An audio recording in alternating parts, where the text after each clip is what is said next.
Hey guys, welcome back to Luke's Sci-Fi Tale. What you're about to watch has been a pet project of mine for, a few weeks. I decided to mix two things that I like into one episode, I guess. There's still possibilities that we could continue it and stuff, depending on you guys, really. I really like making it. There's,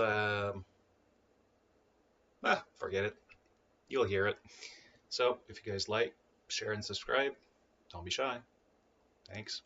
The air in solemnness was always still, a dry, metallic silence that pressed in on every living thing. For Brother Sergeant Valerius of the Blood Ravens, it was the sound of opportunity. His squad, a hand-picked team of veteran devastators and tacticals, moved with practiced grace through the echoing halls of Trazyn, the Infinite's meticulously curated tomb world. Their mission, whispered in hushed tones by Chapter Master Azariah Kairas himself, was simple: acquire. Acquire relics, acquire knowledge, acquire anything that might give the beleaguered chapter an edge in the grim darkness of the 41st millennium.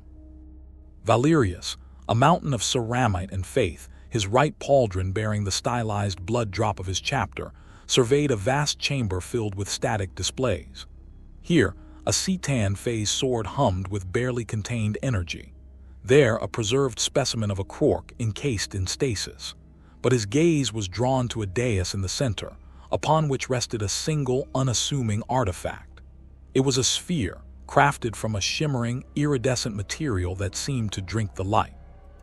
No Necron glyphs adorned it, no arcane machinery hummed within its proximity.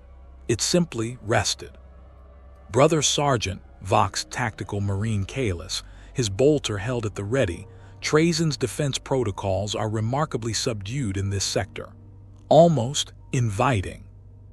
Valerius grunted, his helmet's auto-senses struggling to identify the sphere's composition. A trap, no doubt, but one worth springing if the prize is great enough.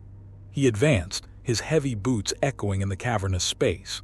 The sphere pulsed faintly, a soft, internal light seeming to beckon him closer. He reached out, his gauntlet brushing against its surface. A jolt, not of energy, not of pain, but of something far more profound. It was as if every atom in his body was simultaneously unmade and reassembled. The metallic tang of solemnness vanished, replaced by the scent of ozone and something akin to stale lubricant. The cold, sterile light of the tomb world was replaced by flickering emergency strobes, casting long, dancing shadows.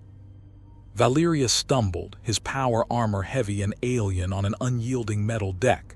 His helmet, usually a hub of tactical information, was a riot of unfamiliar warnings: air pressure fluctuating, unknown atmospheric composition, gravity stable but different. He tried to vox his squad, but only static answered. Kalis, brothers, report. Silence, only the faint hum of distant machinery and the whisper of the strobes.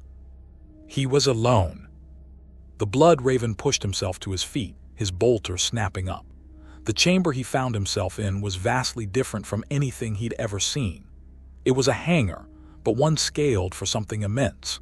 Scaffolding rose into the darkness above, and enormous, half-finished skeletal structures of metal and wire dominated the space. They were vaguely humanoid, but far too slender, too intricate to be anything he recognized. No Imperial Walker, no Orc Gargant, no Necron construct matched their bizarre aesthetic. He moved cautiously, his bootfalls thudding softly on the metal deck. His auto-senses began to pick up fragmented data, residual energy signatures, traces of exotic alloys, atmospheric readings indicating a breathable, if somewhat recycled, air supply.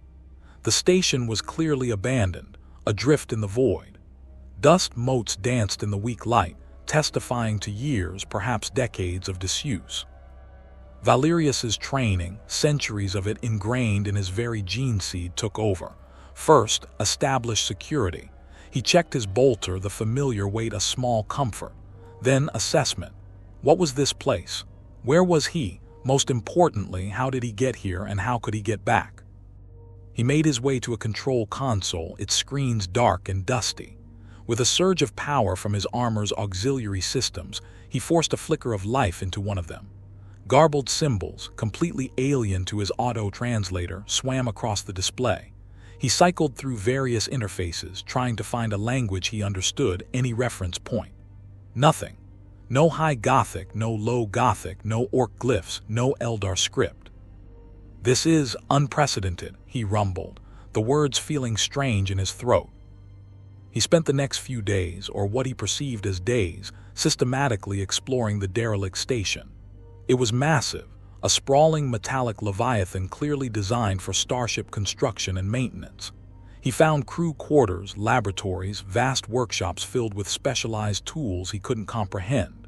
He scavenged for anything useful, his power armor providing him with self-sufficiency, but even it had limits.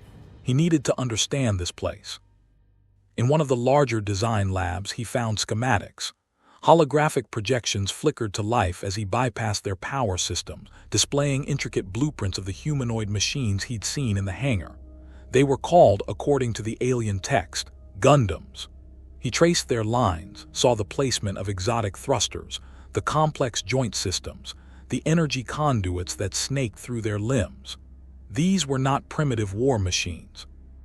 They were advanced, incredibly so, capable of atmospheric and void combat. He also found data logs, though still untranslatable. Yet the images accompanying them were universal: explosions, cities burning, starships clashing in the void. A war. A devastating war fought by these Gundams and their pilots. He saw faces, young faces, filled with grim determination. He saw heroes and he saw sacrifice. Valerius felt a pang of something he hadn't experienced in a long time: curiosity. For centuries, his life had been a brutal, unceasing struggle against the myriad horrors of the 40K galaxy. Heretics, Xenos, demons, all fell before the might of the Imperium. But here, there was no sign of the warp, no whispers of chaos, no psychic residue, just technology, and the echoes of a conflict he knew nothing about. One day, while sifting through a ruined medical bay, he stumbled upon a small, personal data slate. Its screen was cracked, but with careful manipulation, he managed to coax it back to life. And then a miracle, a language pack, imperfect, fragmented, but enough to translate basic scripts. He spent hours, days, poring over the data, learning the alien tongue. He learned of the universal century, a time when humanity had expanded into space, colonizing vast orbital colonies. He learned of mobile suits, the combat designation for the Gundams. He learned of conflicts between Earth and its colonies, of oppression and rebellion, of ideologies clashing in a cosmos that, while dangerous, seemed almost contained compared to the boundless horrors of the 40K universe. The more he learned, the more a profound realization settled upon Valerius. He was not merely stranded, he was utterly, irrevocably alone. No Imperial Fists chapter to reinforce him, no Inquisitor to command him, no High Lords of Terra to dictate his purpose. The Emperor in this universe was merely a distant, forgotten myth. The Blood Ravens, his brothers, his chapter, they were gone, cut off by an impossible gulf of spacetime, never to return. A lesser man, a lesser space marine, might have succumbed to despair. The psychic shock of such utter isolation could shatter even the most resolute mind. But Valerius was a Blood Raven. He was forged in the fires of a universe where despair was a constant companion, where humanity clawed for survival against impossible odds. And he was a warrior.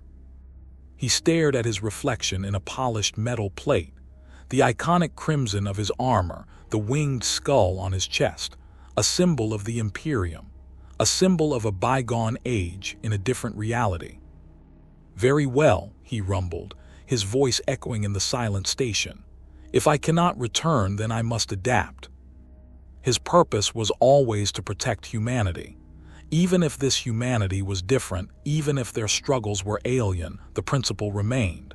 He would not simply exist here, he would act. His first priority became the station itself. He was a space marine, not a tech priest, but his knowledge of engineering and battlefield repair was vast. He began to systematically reactivate the station's dormant systems. Power conduits hummed back to life. Life support cycled with renewed vigor. Communications arrays, though still unable to pierce the veil between universes, sprang to standby. He found a small, functional shuttle in one of the auxiliary hangars. It was a sleek, aerodynamic craft, far removed from the blunt, functional designs of Imperial transports. He spent weeks learning its systems, deciphering its controls, and eventually he managed to coax it into the void. The sight of the stars from a new perspective was breathtaking. No swirling warp storms, no baleful eyes of distant demons, just the cold, indifferent beauty of a vast, star-strewn canvas. He saw distant nebulae, swirling galaxies, all clean and unblemished by the taint of chaos. It was a universe ripe for exploration, a universe filled with new challenges. He began to formulate a plan. He had no chapter, no emperor to serve directly, but he had his vows, he had his training, he had his strength. He would not be a passive observer, he would be a protector. His immediate goal was to understand the current political landscape of this universal century. He needed to find a habitable planet, a functioning society. He needed to understand who the allies were and who the enemies. He knew with an iron certainty that conflict was inherent to humanity, no matter the universe. As he prepared the shuttle for its first long-range jump, Valerius paused. He looked down at the Blood Raven's insignia on his pauldron. It no longer represented a chapter, but a solitary warrior, a guardian, a raven perhaps, but one without a flock, soaring into an unknown sky. For the Emperor, he whispered, a prayer that was now a personal vow, even in this new reality.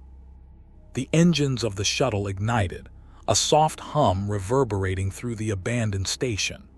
Valerius, the lost Blood Raven, was about to step into a universe he never knew existed, a universe that would forever be changed by his presence. His new saga was just beginning. Brother Sergeant Valerius, or rather, now simply Valerius, was a name that resonated with a quiet stoicism. It was a name common enough within the ranks of the Blood Ravens, yet it carried an air of resilience, befitting a chapter known for its unwavering pursuit of knowledge and its often unseen struggles. He had long ago shed the honorifics that defined his former life, not out of disrespect, but out of a stark recognition of his new reality. He was no longer a sergeant in a formal chain of command. He was a lone sentinel. His journey began with the laborious process of mastering the station's systems. The shuttle he'd found, a sleek civilian transport, was a far cry from the utilitarian gunships and drop pods he was accustomed to. Its controls were delicate, almost fragile, and its reliance on intricate digital interfaces rather than robust physical controls was a constant source of frustration. He wrestled with navigation programs, painstakingly translating star charts and celestial mechanics that differed subtly from the astronomic and guided jumps of the Imperium. His power armor, a marvel of ancient Imperial technology, was a heavy, comforting shell, yet its sheer bulk often proved a hindrance in the cramped confines of the shuttle's cockpit. He learned to move with a new kind of grace, his gauntlets adapting to the feather-light touch required for the console's controls. One of his first major challenges was power. The station, adrift for decades, had dwindling energy reserves. Valerius, recalling the basic principles of plasma generators from his combat engineer training, managed to coax more efficiency from the station's decaying reactors. He scavenged components, his enhanced vision and strength allowing him to access areas long deemed unreachable. He even repurposed ancient, unfamiliar solar collection arrays, their crystalline structures alien but their function universal. It was a tedious, solitary task, a far cry from the glory of battling Xeno's hordes, but it was vital. His initial forays into the void were short, cautious hops, testing the shuttle's thrusters and navigation systems. The stars, once a familiar backdrop to warp travel, were now a literal roadmap. He spent weeks observing distant star systems, analyzing their emissions and cross-referencing them with the fragmented data he'd translated. He was searching for life, for civilization, for any sign of humanity he could protect. Then came the discovery, a faint, repeating signal, almost lost in the cosmic background radiation. It was not a distress call, but a regular broadcast, indicating a functioning society. Its origin traced back to a cluster of orbital colonies, identified in his translated data as Side 7. Approaching Side 7 was a delicate operation. Valerius knew nothing of this civilization's protocols, their paranoia levels, or their defensive capabilities. His power armor, while offering unparalleled protection, was also an overt declaration of war in any unfamiliar context.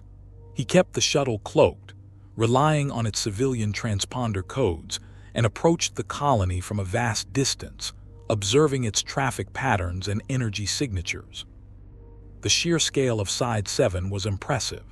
Enormous cylindrical structures, each housing millions, spun gently to simulate gravity, their interior landscapes visible through colossal windows, sprawling cities, lush farmlands, artificial seas. It was a testament to humanity's ingenuity, a stark contrast to the often ruined, siege-worn worlds of the Imperium. This was a humanity that had not just survived but thrived in the void. He decided against a direct approach. His imposing presence, even without a bolter raised, would undoubtedly cause panic. He needed information, a way to integrate, however subtly. He found an abandoned research outpost on the dark side of one of Side 7's adjacent resource asteroids. It was a small, desolate facility, long forgotten, but it had an intact comms array. From this outpost, Valerius began to truly immerse himself in the universal century. He hacked into public information networks, downloading vast quantities of data. He learned about the Earth Federation, the Xi'an Principality, and the long, brutal war that had defined their history. He saw footage of mobile suits in combat, their graceful, deadly ballets a stark contrast to the lumbering, brutal efficiency of Imperial war machines. He studied their tactics, their vulnerabilities, their strengths. He also learned about the new types, individuals with enhanced spatial awareness and intuition, a concept that intrigued him, hinting at latent psychic abilities far less volatile than those of Imperial psychers. He learned of the current fragile peace, a tense ceasefire following the devastating one-year war. But he also saw the undercurrents of discontent, the whispers of rekindled conflict, the injustices perpetrated by both sides. His blood-raven instincts, honed by centuries of discerning truth from propaganda, told him that this peace was a fragile illusion. One particular data stream caught his attention, records of mobile suit construction and research facilities. Among them, an entry for the very station he now called home, designated A7, listed as decommissioned after experimental mobile suit project failure. The project involved advanced beam weaponry and a new type of armor. This explained the specialized tools, the unique alloys, and the half-finished schematics he'd found. The station wasn't just a repair dock. It was a ghost of cutting-edge military development. His presence, however, was not entirely unnoticed. His unconventional power signatures, however faint, had been intermittently picked up by automated deep space surveillance. A minor blip, dismissed as space junk or a dying satellite, but enough to register on the periphery of the Earth Federation Space Force's long-range sensors. One cycle, as Valerius was recalibrating the station's external sensors, a small, unregistered vessel drifted into his detection range. It was sleek, dark, and moved with a predatory silence that spoke of military rather than civilian intent. Xi'an. He recognized the design from his translated schematics, a reconnaissance craft, likely investigating the anomalous energy readings. Valerius felt a surge of adrenaline, a familiar thrill that had been absent for too long. He donned his bolter, the heavy weapon feeling natural in his grip.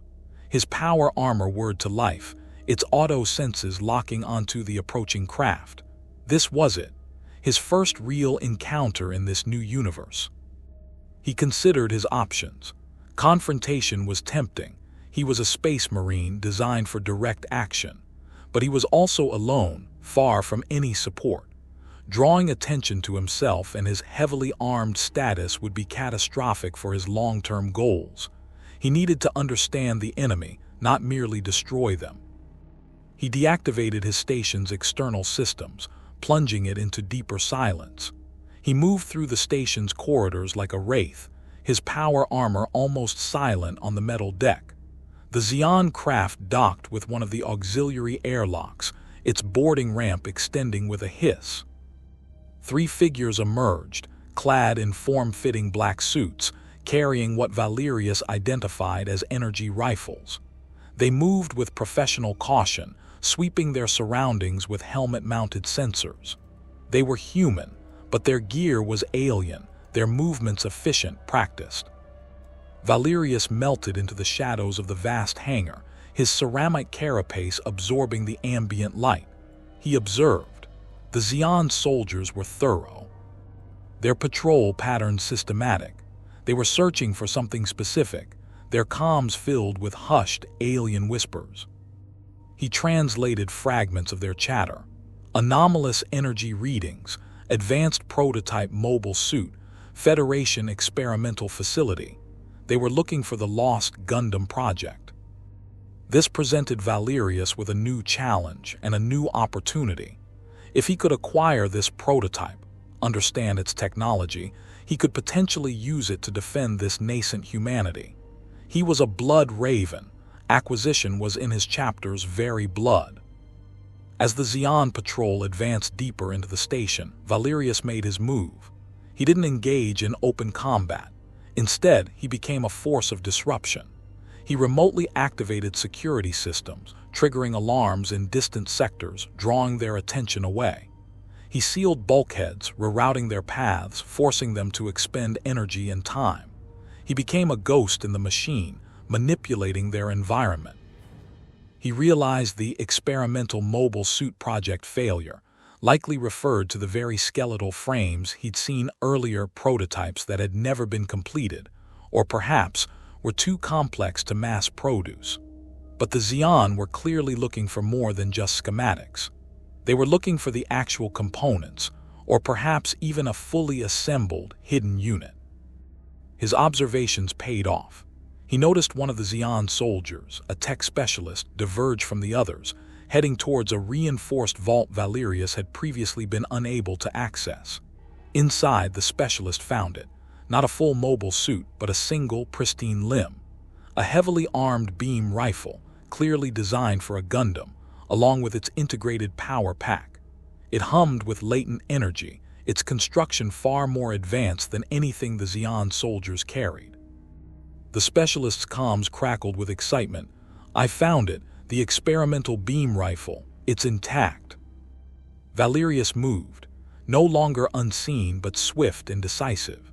He dropped from the scaffolding above, landing with a soft thud that still reverberated through the metal deck. The specialist spun, raising his rifle, but Valerius was already upon him.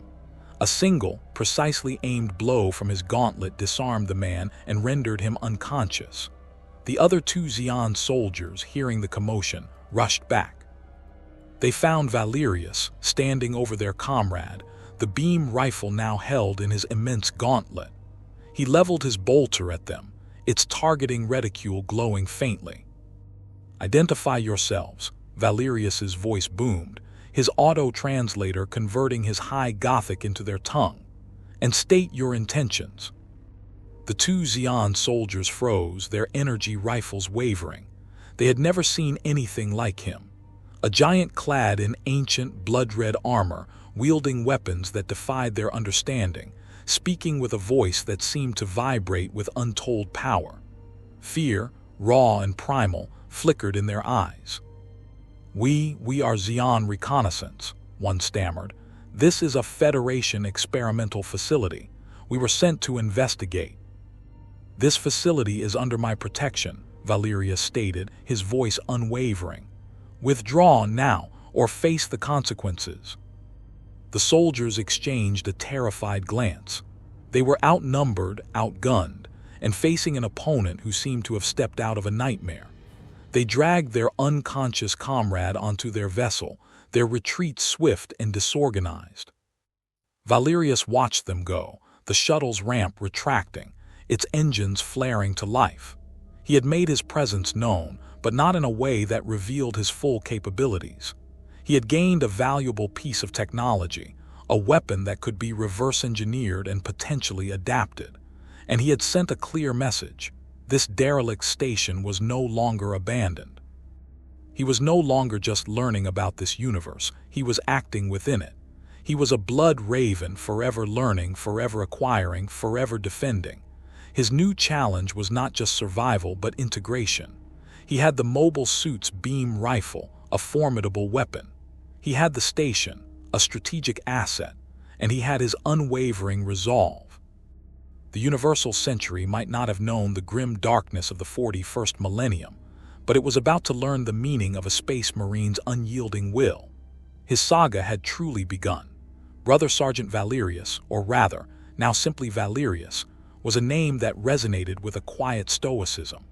It was a name common enough within the ranks of the Blood Ravens, yet it carried an air of resilience, befitting a chapter known for its unwavering pursuit of knowledge and its often unseen struggles. He had long ago shed the honorifics that defined his former life, not out of disrespect, but out of a stark recognition of his new reality. He was no longer a sergeant in a formal chain of command. He was a lone sentinel. The Xi'an reconnaissance vessel, a sleek Argo-class light attack craft, had vanished into the inky blackness, leaving Valerius alone once more in the echoing silence of the hangar. The encounter had been brief, decisive, and yet deeply illuminating. He had observed their weaponry, their tactics, and most importantly, their fear. He had established a perimeter, albeit an unconventional one, and now he possessed a formidable piece of this universe's advanced technology, the experimental beam rifle. He spent the next few cycles meticulously examining the weapon. Its sleek, compact design belied the destructive power contained within. He ran diagnostics, using his armor's auxiliary systems to interface with the rifle's power pack, deciphering the energy conduits and focusing arrays. It was an elegant piece of engineering, relying on supercompressed Minovsky particles to generate its devastating beam. Compared to the brute force of a bolter round or the raw, unbridled fury of a plasma gun, the beam rifle was almost surgical in its precision. His first challenge was integration.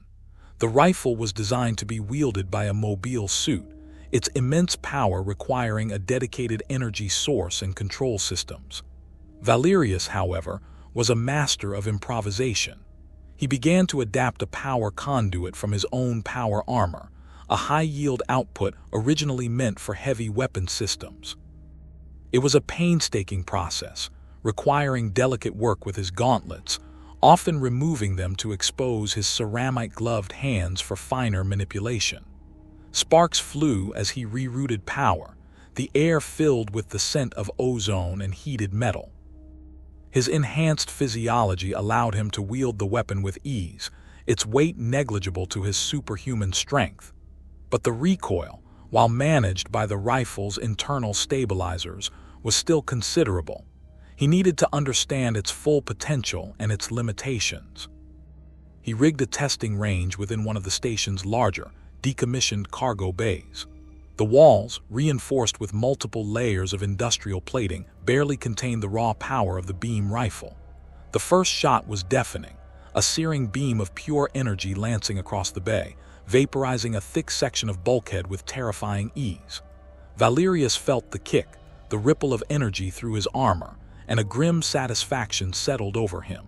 This weapon in his hands was a force multiplier. But it wasn't just about the weapon. The Xi'an scout had reported his presence.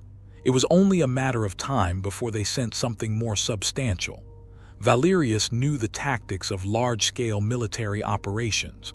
Reconnaissance was always followed by assessment, and then, if the target was deemed valuable, by a full-scale assault. He began to fortify the station.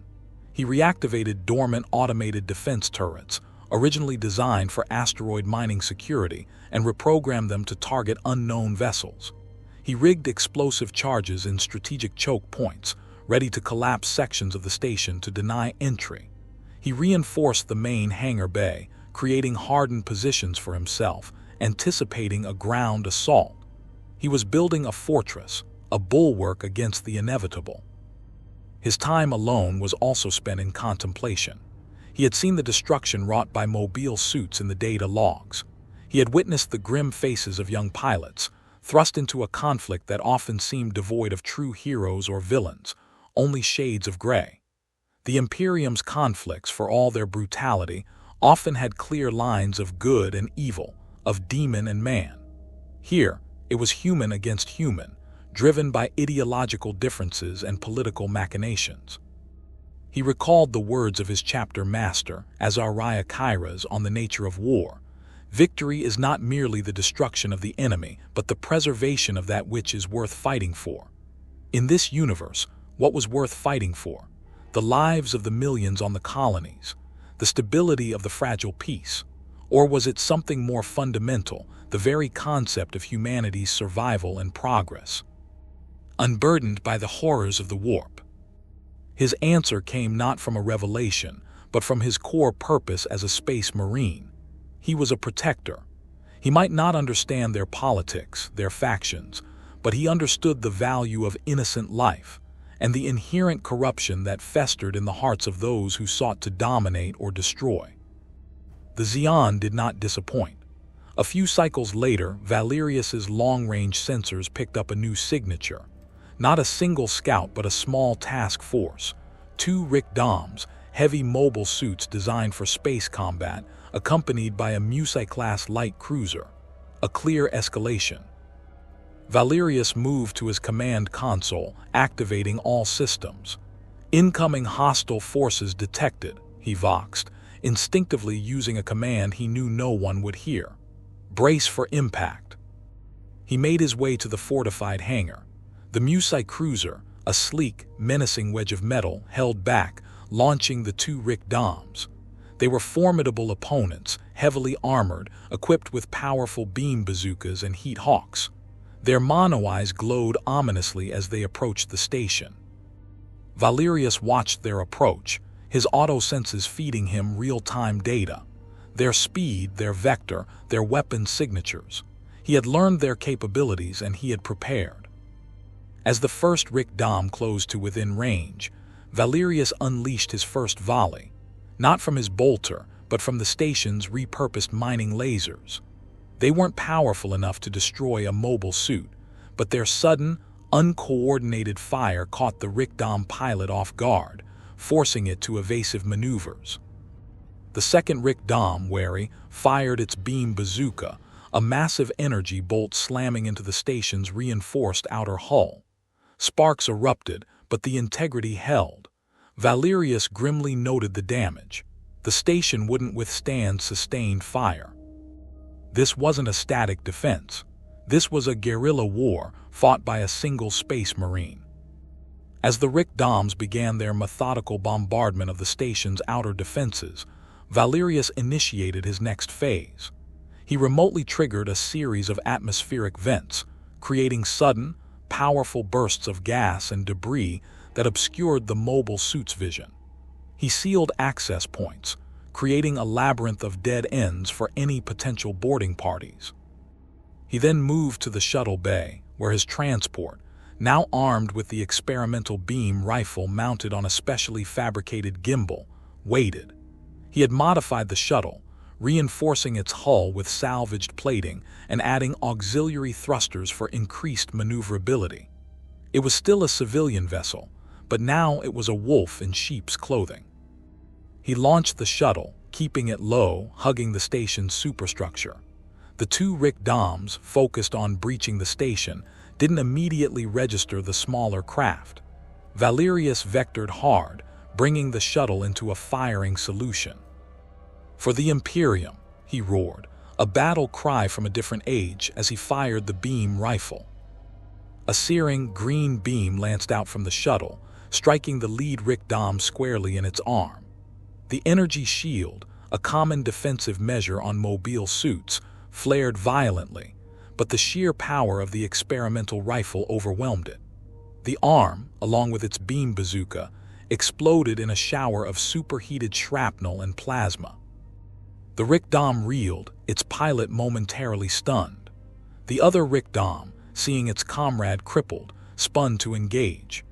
Valerius, demonstrating the agility that few human pilots could match, executed a daring barrel roll, dodging a retaliatory bazooka blast that scorched the station's hull. He fired again, targeting the second Rick-Dom's legs. The beam tore through its thrusters, sending it spinning wildly out of control, its monoeye flashing red in alarm. The Musai cruiser, finally realizing the threat, launched its own mobile suits, two smaller, quicker Zaku IIs. But Valerius had already closed the distance. He piloted the shuttle with precision, utilizing its smaller profile to weave between the larger Musa and its deployed Zakus. He used the station itself as cover, drawing the Zaku pilots into tight spaces, then burst out, firing the beam rifle with devastating accuracy. One Zaku lost its head in a flash of green energy, its systems shutting down. The other, panicked, retreated behind the Musai. Valerius knew he couldn't take on the cruiser directly. Its weapons were too powerful, its shields too robust. But he had made his point. He had crippled two Rick-Doms, destroyed a Zaku, and showcased a level of combat prowess that should not have been possible from a single, unassuming shuttle. The Musai, its bridge crew undoubtedly reeling from the unexpected resistance, began to retreat, its engines flaring. They had underestimated the abandoned station. They had underestimated Valerius. He returned the shuttle to its bay, the hum of the beam rifle still resonating. The station had taken damage, but it had held. He had held. He had faced the challenge of a new enemy, with new tactics and new technology, and he had emerged victorious. But he knew this was only the beginning. The Xi'an would return, and they would send something far more powerful. And the Earth Federation, too, would eventually take notice of the anomalous energy readings and the sudden flurry of combat in deep space. Valerius looked at the experimental beam rifle, then at his power-armored fist. He was alone, but he was armed. He was a blood raven lost in a new cosmos, but his purpose remained. He would not allow this universe, this humanity, to fall into the same abyss of war and destruction he had left behind. He would fight. He would learn. And he would protect. The crucible of the universal century had just found its newest, and perhaps most unlikely, guardian. The echoes of the skirmish reverberated through Valerius's mind long after the Xi'an forces had retreated. The scent of ozone and expended energy, the flickering warning lights of damaged systems, all served as a grim reminder of his precarious position. He had won the engagement, yes, but at what cost? He had revealed a fraction of his capabilities, but he had also marked himself as a significant threat, or perhaps a significant prize. His initial priority was damage assessment and repair. The station's outer hull had sustained several hits from the Rick-Dom's beam bazookas, creating localized depressurization zones. He cycled through schematics, his vast knowledge of void ship repair, honed by centuries of patching up battle-scarred Imperial vessels, coming to the fore. He utilized the station's robotic repair drones, clumsy but effective, guiding them with precise instructions to seal breaches and reinforce weakened sections. It was a methodical, unglamorous task, but vital for his continued survival. He also had to consider the stolen beam rifle. Its power source was draining, and he lacked the facilities to fully recharge it. He knew that the experimental nature of the weapon meant its energy requirements were extreme, far beyond what his power armor's reactor could sustain for prolonged use. This was a critical vulnerability. He needed a more robust power solution, a dedicated generator capable of handling the weapon's demands. His gaze fell upon the half-constructed Gundam frames in the main hangar. Their skeletal forms, once a source of academic curiosity, now represented a potential solution. These machines were designed to integrate such weapons, to house powerful reactors. If he could understand their internal workings, he might be able to replicate a suitable power generator. This began Valerius's deep dive into Gundam engineering. He pulled every schematic, every data log, every fragmented piece of information related to the A7 experimental mobile suit project. The original purpose of the station, he discovered, was to develop a prototype mobile suit with unparalleled power output and defensive capabilities, a super Gundam that could turn the tide of the one-year war. The project had ultimately been deemed too ambitious, too expensive, and had been shelved. But the core technology, the reactor designs, the energy transfer systems, they were all here. He spent weeks, perhaps months, meticulously studying the intricate designs. The Universal Century's technological philosophy was subtly different from the Imperium's.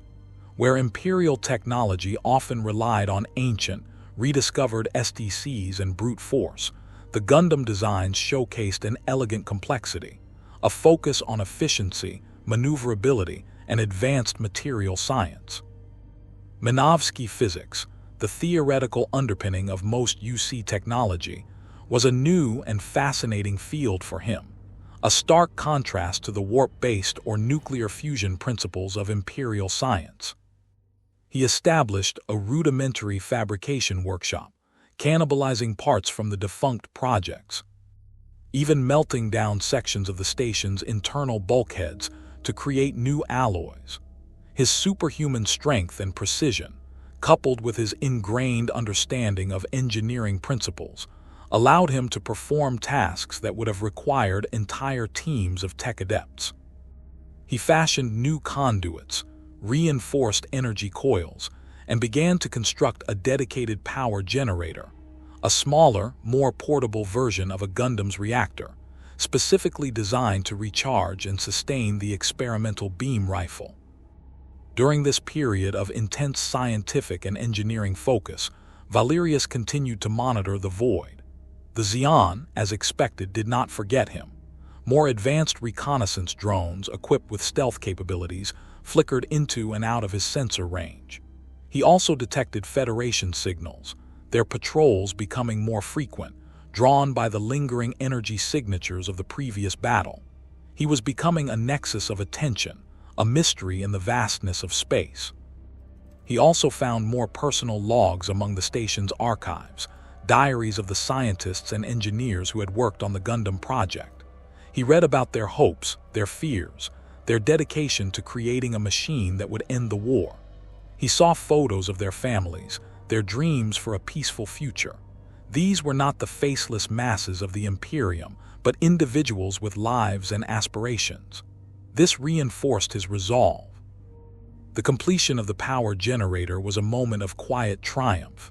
It was a bulky, self-contained unit, capable of sustained output. He integrated it into his modified shuttle, creating a stable, autonomous weapons platform. Now, the experimental beam rifle could fire with sustained power, transforming his humble shuttle into a truly potent threat. His studies also revealed a deeper understanding of the new-type phenomenon. It wasn't just heightened senses, it was a burgeoning form of psychic ability, a latent evolution of humanity in space. He recalled the Emperor's own nascent psychic powers, the Webway Project, the Navigators. This was a similar, yet fundamentally different, path of evolution. The new types were not channeling the warp, but accessing a collective consciousness, a deeper understanding of reality. This, Valerius realized, was something truly worth protecting, a glimpse of humanity's potential uncorrupted by the horrors of the 40K universe. His isolation, however, was also a constant companion. The silence of the station, broken only by the hum of machinery and his own heavy footsteps, began to wear on him. He was a space marine, bred for brotherhood, for the camaraderie of battle. He spoke to himself, maintaining vocal cords that rarely encountered other voices.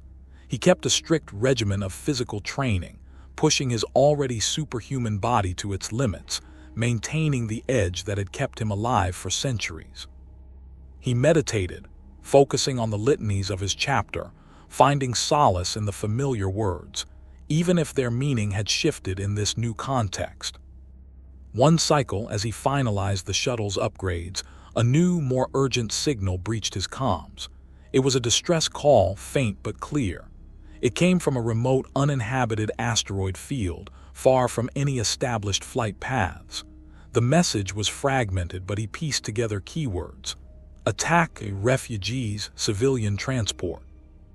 It was not a Federation vessel, nor Xion. It was a private transport carrying non-combatants. Valerius's decision was instantaneous. He was a protector. This was his purpose. He boarded the modified shuttle, its new power core humming with contained energy. He powered up the beam rifle, its targeting reticule glowing menacingly. As he piloted the shuttle through the asteroid field, he saw the scene of the attack. A civilian transport, a large, unarmed cargo vessel, was under fire from two Xion Gelgoogs. These were a newer, more advanced mobile suit than the Rikdoms, faster and more heavily armed, piloted by skilled aces. Their beam rifles were tearing through the transport's shields, threatening to breach its hull. The transport, crippled, was trying to make an escape, but the Gelgoogs were relentless, herding it towards a debris field, intending to finish it off. Valerius engaged. He burst from behind a large asteroid, a crimson blur against the blackness of space. He opened fire with the experimental beam rifle. The first beam, powered by the newly installed generator, was more powerful than anything the Gelgoog pilots had ever encountered. It lanced out, striking the lead Gelgoog's shield with such force that it overloaded instantly, the mobile suit's entire left side melting under the intense heat. The pilot had no time to react before the machine was engulfed in a catastrophic explosion. The second Gelgoog pilot, stunned by the sudden, brutal demise of their wingman, paused for a critical second. That was all Valerius needed. He executed a series of impossible maneuvers, weaving the shuttle through the asteroid field, presenting a constantly shifting target. He fired again, striking the second Gelgoog's thrusters, crippling its mobility. The mobile suit spiraled helplessly, an easy target. Valerius didn't finish it. He had achieved his objective, neutralized the threat, protected the transport. He had no desire for unnecessary slaughter. He brought the shuttle alongside the damaged civilian transport. Its comms crackled to life, a frantic, terrified voice calling out, Who are you? What was that?" Valerius, his auto-translator seamlessly converting his high Gothic, responded, "I am a protector. Are there casualties?" The voice, a woman, was filled with a mixture of fear and awe. "No, we're all alive, just scared. Our engines are damaged, we can't move." Valerius landed his shuttle on the transport's outer hull, its magnetic clamps securing it. He unsealed his cockpit, the hiss of the airlock a familiar sound. He emerged from the shuttle, a towering figure in blood-red power armor, the experimental beam rifle slung over his shoulder. The civilian crew, peering out from a shattered viewport, saw him. Their faces, pale with shock and terror, slowly shifted to expressions of bewildered relief. They had been rescued by a being unlike anything they had ever conceived, a warrior from another time, another reality. Valerius approached the damaged section of the transport. He assessed the damage, his enhanced vision instantly pinpointing the critical breaches. "I will assist with repairs," he stated, his voice calm and authoritative. "Then you will inform me of the current political climate and where I might find those who seek to harm innocents." The captain of the transport, a grizzled old man named Koji, slowly emerged, his face a mask of disbelief. You saved us, but who are you? Where do you come from?"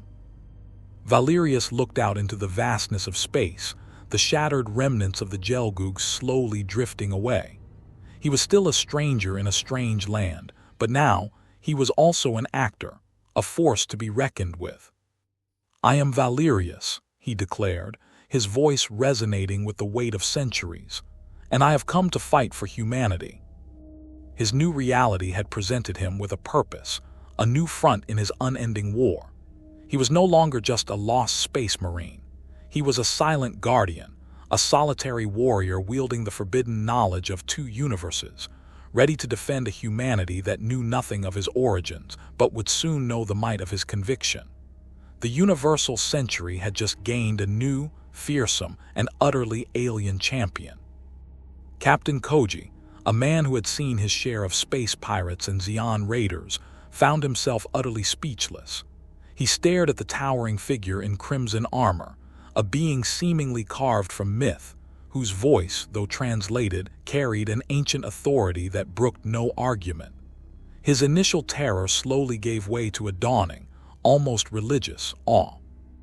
"Valerius," Koji repeated, the name feeling strange on his tongue. "Thank you, we owe you our lives."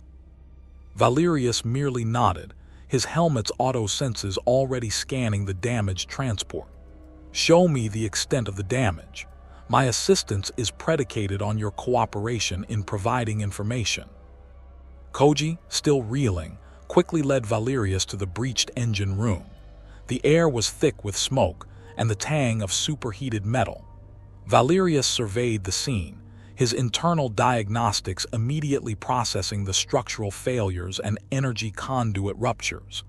The damage was extensive, beyond the capabilities of the transport's limited repair crew. "Stand clear," Valerius commanded. He began to work, his power-armored gauntlets moving with a precision and strength that defied belief.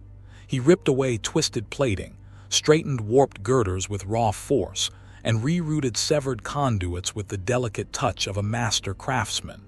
He used his power armor's integrated welding tools, spraying incandescent sparks that illuminated the damaged engine room like a forge.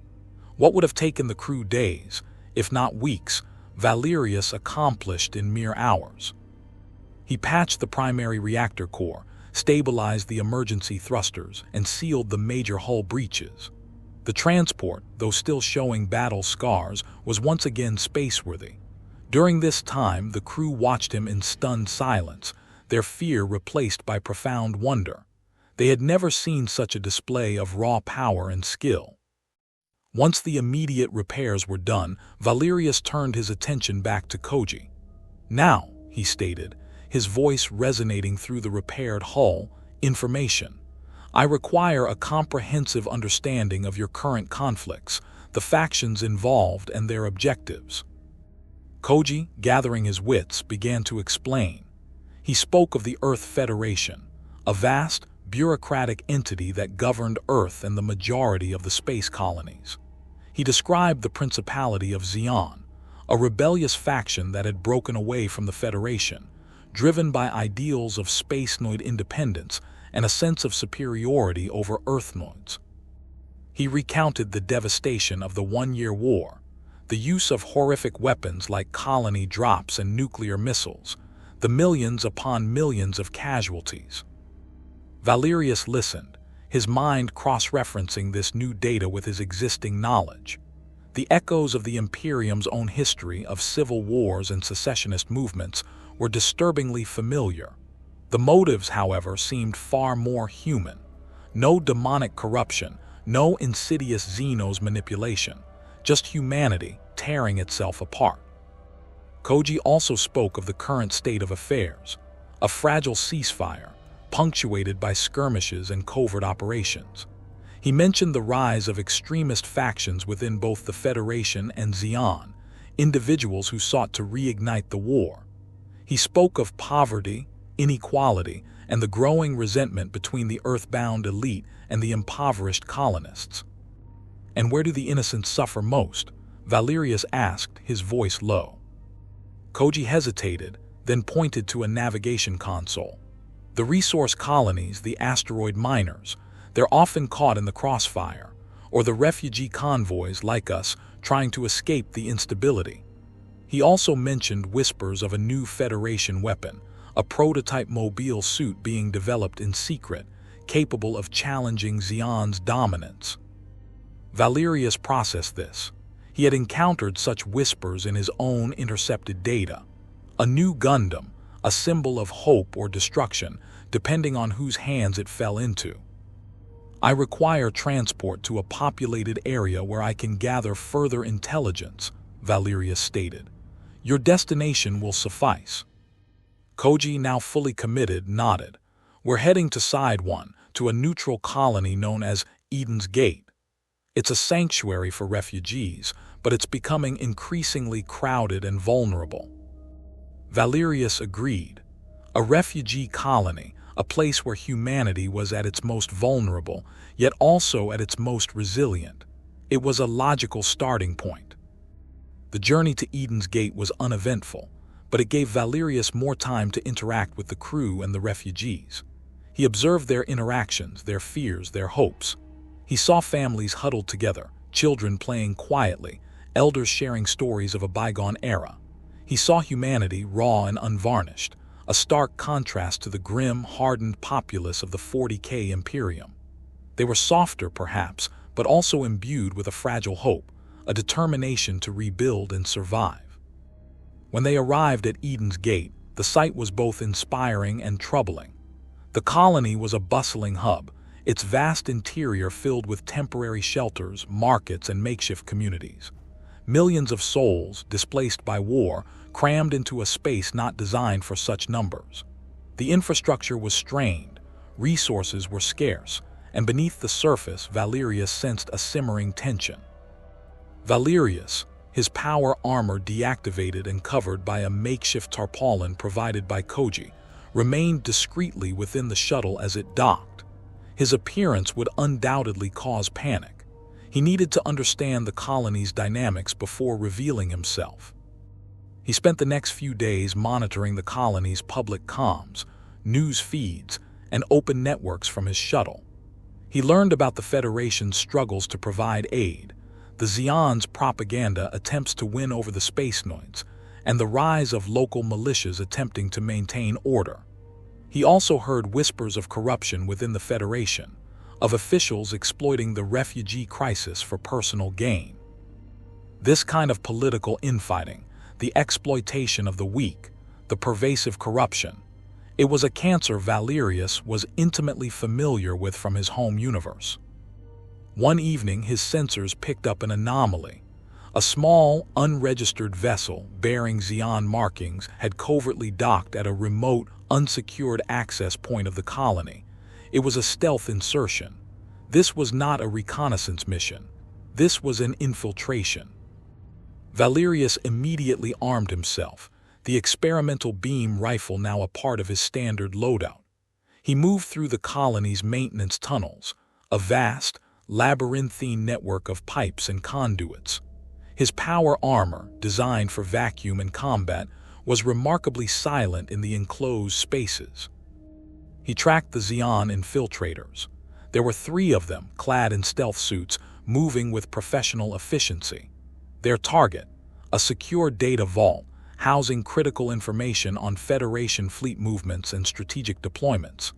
This was not mere sabotage. It was an attempt to cripple the Federation's ability to respond to a renewed Zeon offensive, and it would leave Eden's Gate and other refugee colonies vulnerable. Valerius caught up to them near the data vault. They were attempting to breach a heavy security door, their specialized tools sparking against the reinforced alloy. "Halt!" Valerius's voice boomed, amplified by his helmet's voxcaster. The Zeon infiltrators spun, their energy pistols snapping up. They had clearly not anticipated such an encounter. One of them, a hardened veteran, immediately fired. The energy bolt, designed to punch through armor, merely glanced off Valerius's ceramite pauldron, leaving a scorch mark but no penetration.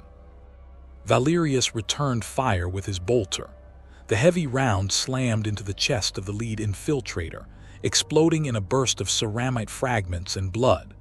The other 2, witnessing the raw, terrifying power of the unknown weapon, froze. "Surrender," Valerius commanded, his bolter leveled. "State your purpose here." The remaining 2, visibly shaken, dropped their weapons. They were not fanatic zealots, merely soldiers following orders. They confessed their mission, to steal the data and sow chaos, clearing the way for a renewed Zeon offensive against Earth. Valerius secured them, binding them with repurposed comm cables. He then accessed the data vault, confirming the nature of the information within. It was indeed critical, capable of tipping the balance of power. He also found encrypted messages detailing Xi'an's intent to exploit the refugee crisis, using the fear and desperation to recruit new soldiers for their cause. He contacted Captain Koji, his voice calm but firm. "I have apprehended Xi'an infiltrators attempting to steal vital Federation intelligence. They intended to exploit this colony's vulnerability." Koji was incredulous. "Xi'an here, how did you?" "I am a protector," Valerius repeated. "These individuals will be turned over to the appropriate authorities, but this colony and others like it requires proper defense. Your Federation forces are insufficient." This incident, however, made Valerius realize a critical weakness. He was a singular force, capable of devastating localized threats, but he could not be everywhere at once. He needed allies, and he needed a broader understanding of how to operate within this complex political landscape. He needed to find a way to make his presence count on a larger scale. He would not be a mere defender of refugee convoys. He would be a force for order, a bulwark against the forces that sought to plunge this new humanity into another catastrophic war. He would find this new Gundam, this symbol of hope, and ensure it was used for its intended purpose. He would become a silent guardian, a strategic asset, a force that both the Federation and Xi'an would eventually be forced to acknowledge. Valerius, the lost blood raven, had found his purpose in this new universe. He would not just survive, he would fight. And in doing so, he would carve his own legend in the annals of the universal century.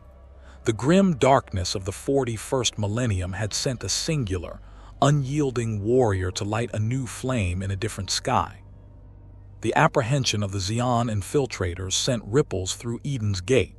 Captain Koji, now a staunch, if bewildered, ally, relayed Valerius's actions to the colony's interim security council.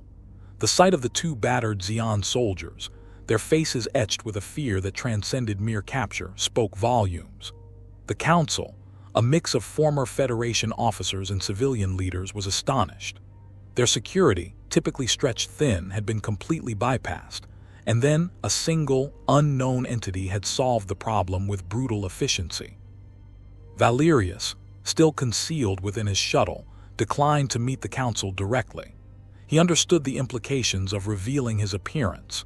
His goal was not to inspire cult-like devotion or trigger panic, but to act as a strategic, unseen force. He fed Koji encrypted data from the captured Xi'an equipment, revealing their broader objectives and a detailed plan for a renewed offensive against key Federation supply lines. This information, corroborated by the prisoners' interrogations, was invaluable. The Federation forces, embarrassed by the breach but grateful for the intelligence, reluctantly agreed to bolster Eden's Gate's defenses. However, Valerius noticed the underlying skepticism. They praised his actions but dismissed him as an anomalous, perhaps even lucky, element.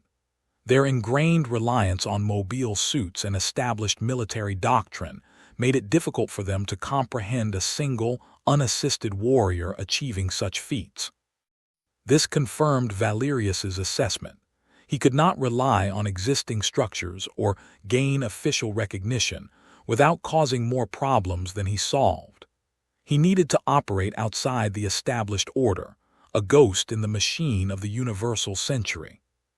His focus returned to the new Gundam, the prototype mobile suit whispered about in intelligence feeds. He recalled the abandoned station, A7, and its own failed prototype project. There was a connection, a technological lineage. He suspected the Federation was developing this new Gundam to counter the superior mobile suit technology of Xi'an, much as the A7 project had aimed to do during the One-Year War. He needed to find it, not just to protect it but to understand it and, if necessary, to wield it. Using the comms array on his station, and now with access to more refined Federation data streams through the captured Xi'an equipment, Valerius began to meticulously track anomalies. He looked for spikes in exotic material transfers, unusual energy signatures, and the covert movement of highly specialized personnel.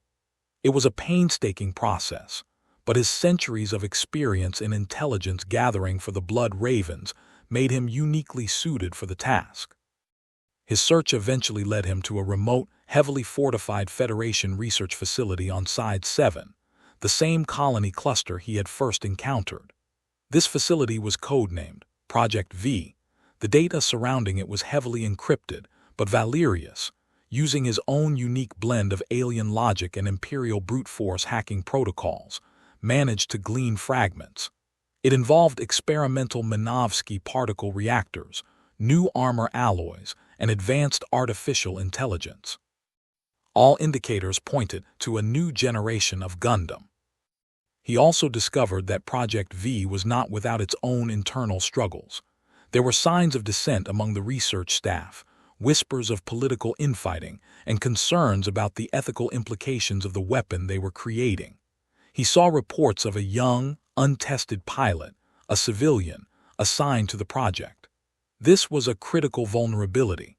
A powerful weapon in the hands of an inexperienced operator could be a disaster. Valerius began to formulate a plan. He wouldn't simply infiltrate Project V, he would observe, understand, and then, if necessary, intercede. He would become a silent guardian of this new hope, ensuring it was used for the right reasons. He piloted his modified shuttle, now further upgraded with advanced stealth systems scavenged from Xeon drones, towards Side 7. He moved with extreme caution, navigating through established flight paths as legitimate traffic, then veering off into the deep space between colonies, using the asteroids and gas clouds for cover. Upon reaching Side 7, he found Project V located deep within a massive, hollowed-out asteroid. Its exterior was a dense network of sensor arrays and automated defense turrets.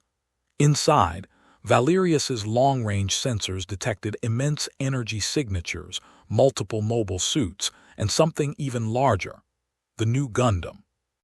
He found a derelict asteroid mining station nearby, a decaying relic from a bygone era, perfectly situated for observation. He established his temporary base there, reactivating its dormant systems and setting up a secure comms link. From his vantage point, Valerius began a deep surveillance operation. He observed the comings and goings of supply vessels, personnel transports, and patrol craft. He listened to encrypted Federation comms, using his translator to piece together the daily routines, the security protocols, and the political tensions within Project V. He learned the names of the key players: the chief engineer, a brilliant but arrogant man named Tem Ray, the young, reluctant pilot Amuro Ray, Tem's son, and the stern but dedicated commanding officer, Captain Paolo Cassius of the Pegasus-class assault carrier White Base, which was currently docked at Project V. He also learned of a growing Xeon presence in the sector. They too were aware of Project V's existence, or at least its strategic importance. Valerius intercepted Xeon intelligence reports, detailing their plans for a full-scale assault on Project V, an attempt to seize the new Gundam for themselves.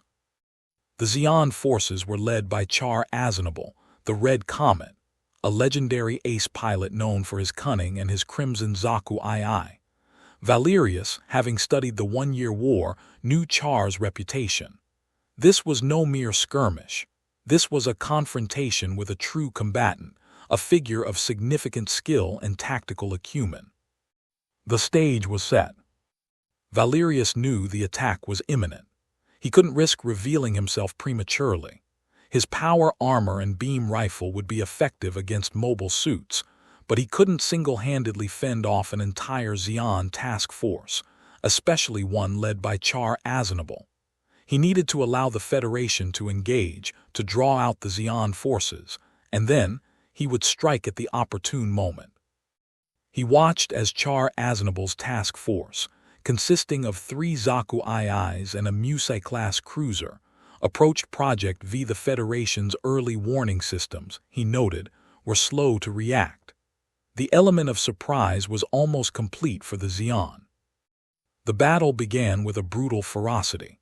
Char's Zaku, painted a distinctive red, led the charge, his skill immediately apparent as he outmaneuvered the defending Federation mobile suits, an obsolete Zakus that Project V had for security, not combat. Valerius witnessed the new Gundam, the RX-78-2, deployed from its hangar. It was a magnificent machine, gleaming white and blue, far more advanced than anything the Xi'an had. And piloting it was the young Amuro Ray, thrust into the cockpit by circumstance, not training. Amuro, despite his inexperience, displayed an astonishing natural talent, his raw new-type abilities allowing him to react with incredible speed and precision. He swiftly destroyed two of Char's wingmen, machines that had easily dispatched Federation forces. But Char Aznable was no ordinary pilot. He recognized Amuro's potential, and he adapted, pushing the young pilot to his limits. The red Zaku and the white Gundam danced a deadly ballet in the vacuum of space, beam rifles clashing, heat hawks striking sparks off armor. Valerius watched, his tactical analysis running at full capacity. Amuro was strong, but he was impulsive, emotional, and untrained. Char was a master tactician, relentless in exploiting his opponent's weaknesses. The tide of the battle began to turn against the Federation. The Musai cruiser joined the fray, launching a devastating volley of missiles against the White Base. The White Base itself was a new, experimental assault carrier, powerful but untested. Captain Paolo was struggling to coordinate his forces against Char's calculated aggression. Valerius knew this was his moment. He had allowed the fight to progress, to understand the capabilities of both sides. Now it was time to intervene. "For the Emperor," he whispered, a personal prayer as he fired the shuttle's engines. He launched his shuttle, a tiny speck against the backdrop of the swirling battle, directly towards the Musai cruiser. The Xi'an forces, focused on the White Base and the Gundam, completely ignored the civilian craft.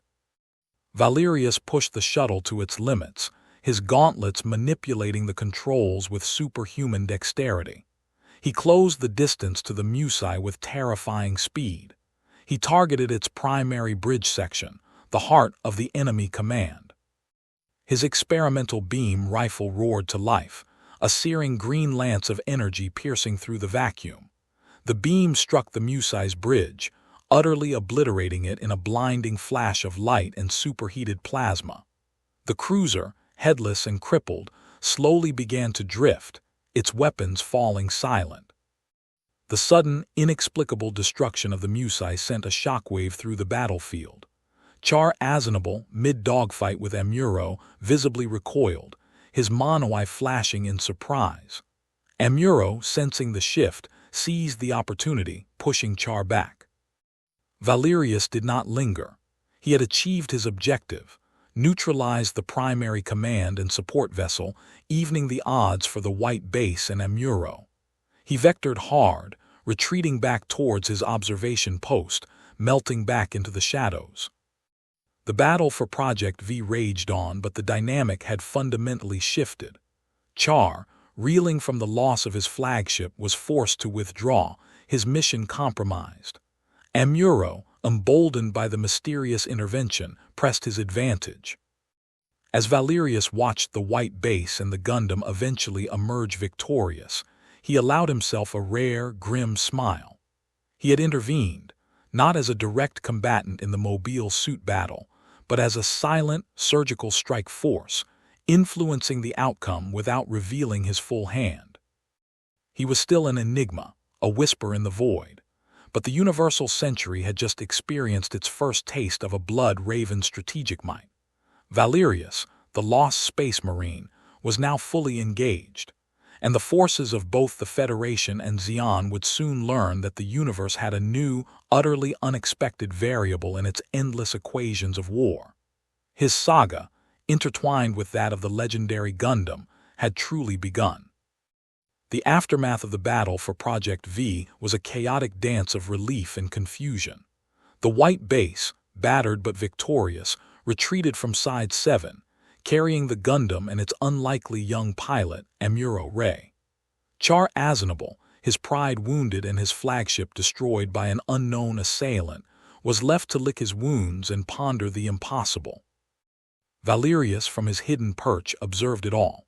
He tracked the white base's erratic course, noting its vulnerability. He also monitored Zeon chatter, detecting their heightened alert status and their desperate attempts to identify the mysterious force that had crippled Char's cruiser. The Federation, too, was abuzz with speculation, crediting a lucky shot or an unrecorded experimental weapon. Valerius allowed them their theories. It suited his purpose to remain an enigma. His most pressing concern now was the Zeon retaliatory strike he knew was coming. They would return, and with greater force, seeking both vengeance and the Gundam. He could not always be there to provide a surgical strike. He needed a more direct, sustained method of intervention. His gaze fell upon the half-finished skeletal frames in his own abandoned station, A7, the failed experimental mobile suit project. He recalled the extensive schematics, the advanced reactor designs, the theoretical capabilities.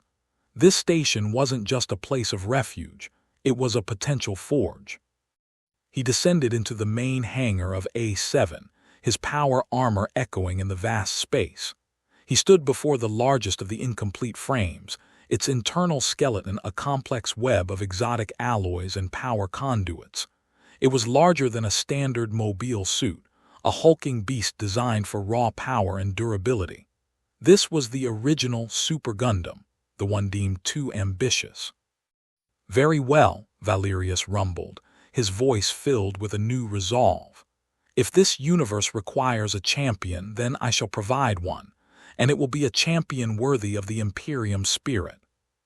He began his most ambitious project yet, constructing his own Gundam, not just any Gundam, but his Gundam, a fusion of universal century ingenuity and blood-raven pragmatism. His first modification was obvious: the cockpit. Standard mobile suit cockpits were designed for human pilots, with intricate controls and delicate interfaces. Valerius, in his power armor, would barely fit, and his gauntlets were ill-suited for the delicate manipulation required. He would gut the existing cockpit and redesign it, creating a space optimized for his armored form. The controls would be simplified, relying on direct neural interface, which he'd adapt from his power armor systems, and robust, tactile levers and buttons that could be operated even with armored gauntlets. Next, the power plant. The A7 prototype already boasted an incredibly powerful Minovsky ultra-compact fusion reactor. Valerius, having studied the principles, pushed it further. He scavenged additional Minovsky particle capacitors, enhancing its output and allowing for a greater burst of power for weapons and thrusters. He focused on making it incredibly resilient, capable of shrugging off damage that would cripple a standard mobile suit. The armor was another critical area. While universal century armor was advanced, Valerius knew the strength of ceramite and adamantium. He couldn't replicate those materials entirely, but he could enhance the existing lunatitanium alloy. He melted down sections of the station's reinforced bulkheads, imbued with what he understood of ablative and reactive armor principles from Imperial designs, and integrated them into the Gundam's frame, increasing its durability significantly. He also focused on the joints, reinforcing them for immense stress and punishment. The most significant modifications, however, were to the weaponry.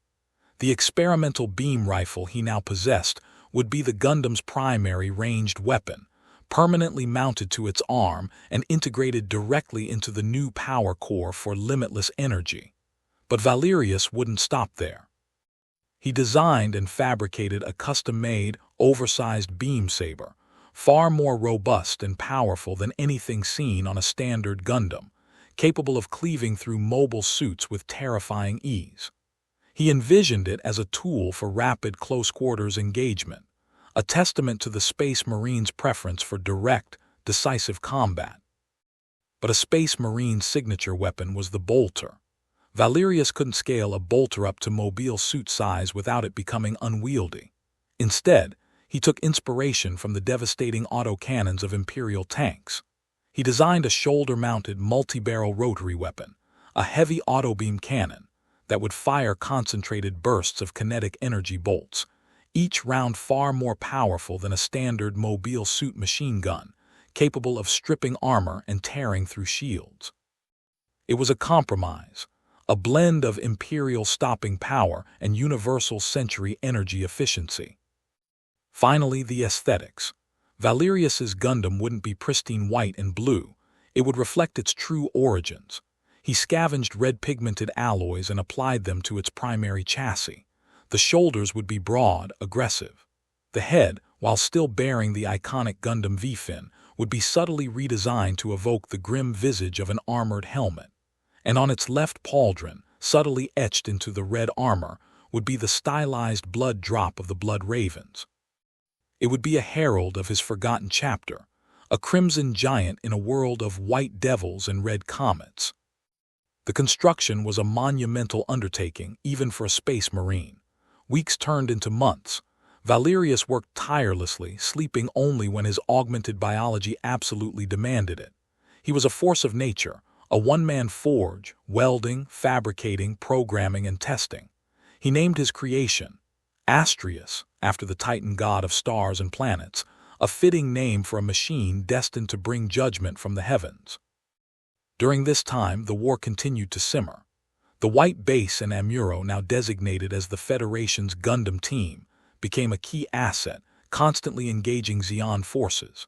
Valerius monitored their progress, learning from their battles, refining Astrius's systems to counter both Xi'an tactics and Amuro's burgeoning new-type abilities. He also kept a close eye on Char Aznable, who had acquired a new, more powerful mobile suit, a Gelgoog.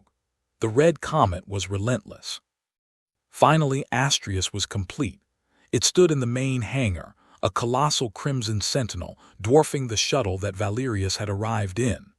Its monoi, a tactical modification Valerius had incorporated for enhanced targeting, glowed with a faint, predatory red light. It was a machine of war, but also a monument to a singular will. Valerius, clad in his power armor, approached the open cockpit. He climbed inside, the customized interior perfectly accommodating his bulk. The controls, simplified and intuitive, responded to his touch and neural commands. He strapped himself in, the familiar weight of his armor now seamlessly integrated with the colossal machine around him. He cycled the power. The Minovsky reactor hummed to life, a low thrum that vibrated through Astrius's frame. The sensors flared, the targeting systems locked on, and the heavy auto-beam cannon whirred ready. Just as Astrius powered up, Valerius's long-range sensors screamed to life. A massive Xi'an fleet, far larger than anything seen before, was converging on Side 7. Their target, a major Federation supply depot, and implicitly any Federation assets that might be protecting it, including the White Base, which was currently replenishing its supplies there. And leading the charge, a crimson blur against the blackness, was Char Aznable in his Gelgoog. "Very well, Red Comet," Valerius rumbled, his voice amplified by Astrius's external speakers, resonating with a metallic growl. "You seek war, you shall find it." He launched Astrius from the station, the colossal mobile suit bursting into the void with a roar of thrusters. The experimental beam rifle pulsed with contained energy.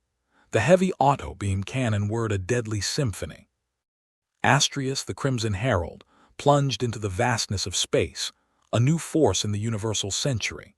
It was no longer just a lost space marine, but a singular embodiment of imperial might, ready to reshape the battlefield with a fusion of two universes' destructive power. The universal century was about to meet its new and most formidable guardian, and Char Aznable was about to face a red comet of a very different, far more ancient, and infinitely more dangerous kind.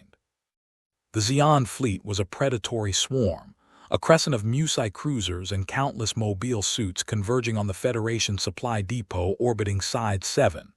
Leading the charge, a streak of crimson fury, was Char Aznable in his Gelgoog.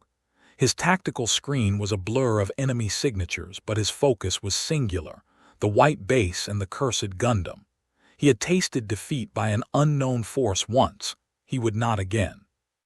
Then a new signature blipped on his radar, unidentified, massive, and moving with impossible speed from a derelict asteroid station he hadn't even considered.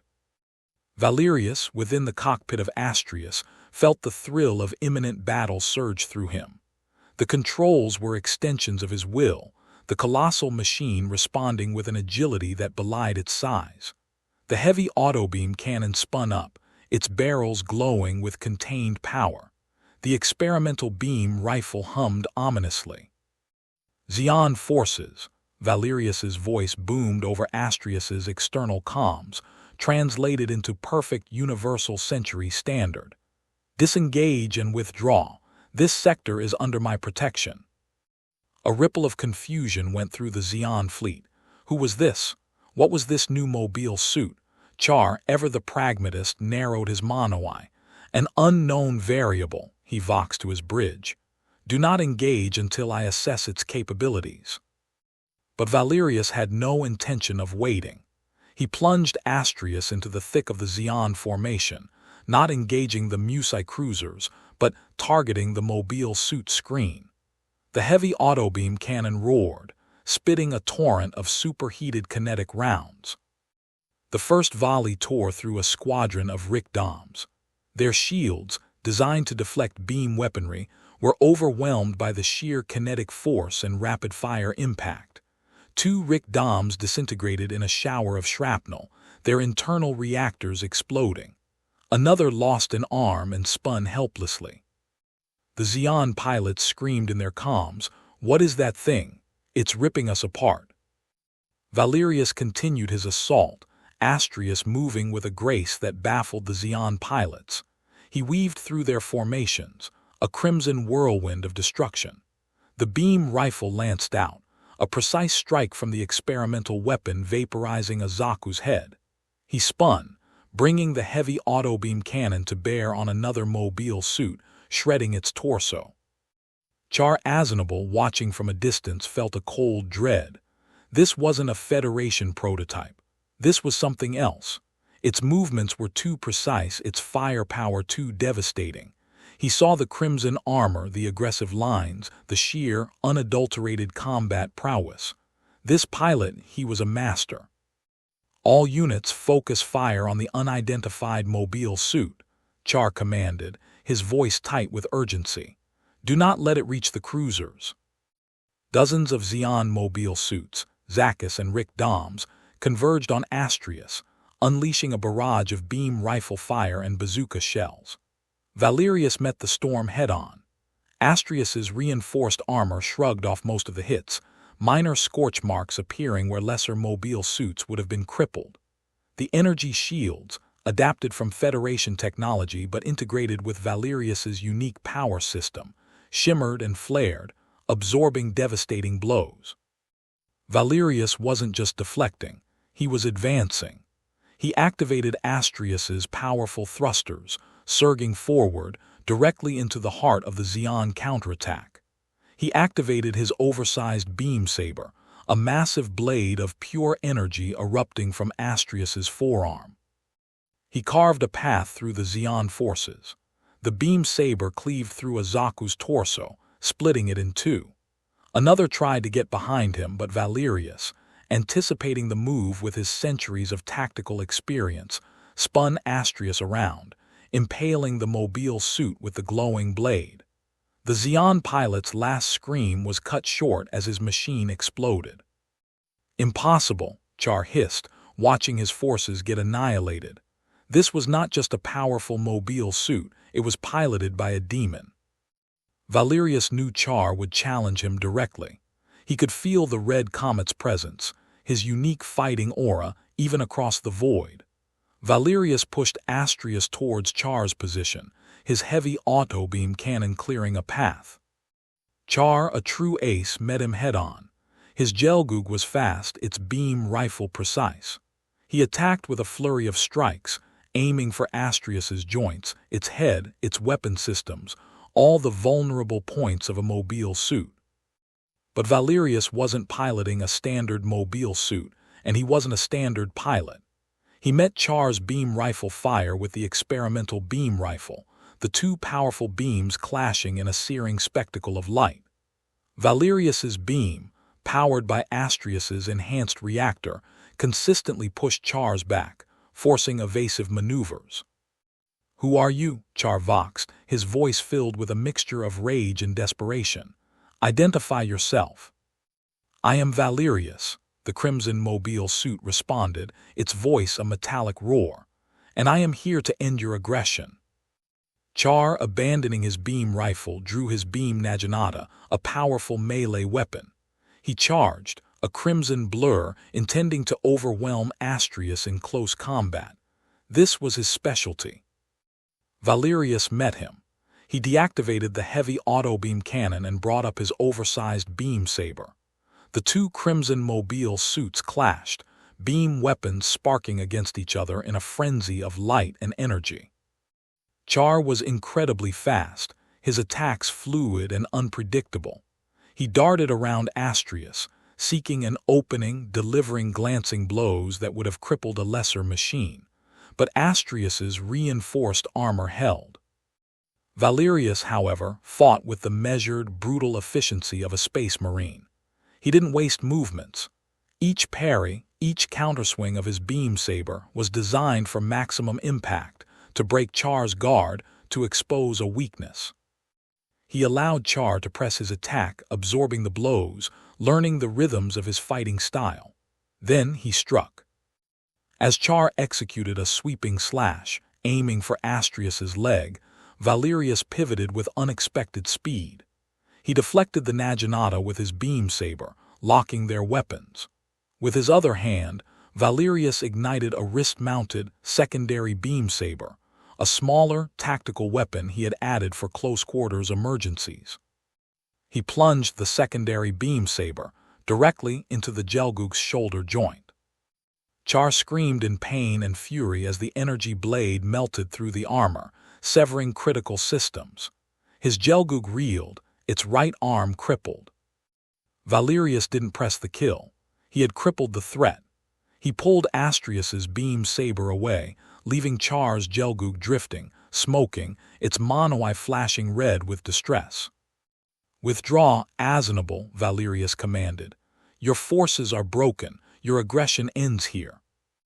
Char, his mobile suit crippled, his pride shattered, could only watch as the crimson behemoth turned its attention to the remaining Xian forces. With Char incapacitated, the Xian fleet's morale collapsed. Valerius, now a living legend on the battlefield, tore through their remaining mobile suits, his heavy auto-beam cannon clearing the field with devastating efficiency. The Musai cruisers, leaderless and outmatched, turned and fled, their engines flaring in a desperate retreat. The battle was over. The Federation supply depot was saved. The white base, having watched the impossible spectacle unfold, was left utterly bewildered. Amuro Ray, piloting the Gundam, stared at the retreating crimson giant, a mixture of awe and fear in his eyes. He had seen power, and he had seen a true warrior. Valerius, his mission accomplished, did not linger. He piloted Astrius back towards his hidden station, a crimson streak against the stars, leaving a trail of destruction and unanswered questions in his wake. He had fought Char Asinable, the Red Comet, and he had utterly beaten him. Not with trickery, not with luck, but with superior skill, superior technology, and the unyielding will of a space marine. As Astrius docked back in its hangar, Valerius disengaged the power. He climbed out of the cockpit, his power armor feeling strangely light after controlling the colossal mobile suit. He looked at Astrius, his creation, his weapon, his symbol. He was no longer just a lost space marine. He was the Red Raven, a guardian forged in the fires of two universes, a force that would protect humanity, no matter the cost, no matter the universe. And the universal century, now forever changed, would soon learn the true meaning of his grim resolve. Hey guys, hope you had fun watching. If you did, leave a comment down below, like and subscribe, and be sure to stay tuned for the next one. Have a good one.